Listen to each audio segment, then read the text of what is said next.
مٹی کی سرنگ کے اندر ایک خرگوش اور اس کے بچے رہتے تھے۔ یک دیکھتے ہیں کہ ایک دن ایک بہت بڑا سانپ اس کے اندر گھس آیا۔ یہ ڈر کر سہم گئے، لیکن سانپ نے کہا کہ میں تنہائی کا شکار ہوں، میں آپ سے دوستی کرنا چاہتا ہوں اور میرے پاس بہت اچھی اچھی اسٹوریاں میں آپ کو سناؤں گا۔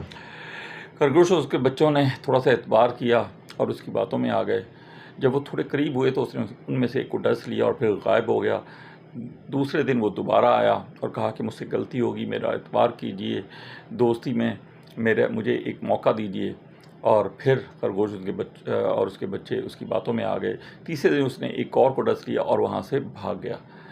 جب وہ کچھ دن کے بعد آیا تو اس نے دیکھا کہ خرگوش کی بل جو ہے وہ بند ہے پتھروں سے۔ خرگوش کو پتہ لگ گیا تھا کہ یہ کوئی ظالم ہے، سانپ ہے، اس سے ہماری دوستی کبھی نہیں ہو سکتی۔ اسی طرح ہمارے گرد بہت سے لوگ ہوتے ہیں اور ہمیں ایسے لوگوں سے محتاط رہنا ہے، کیونکہ نبی کریم صلی اللہ علیہ وسلم کے فرمان کا مفہوم ہے کہ مومن ایک سوراخ سے 2 دفعہ نہیں ڈسا جاتا۔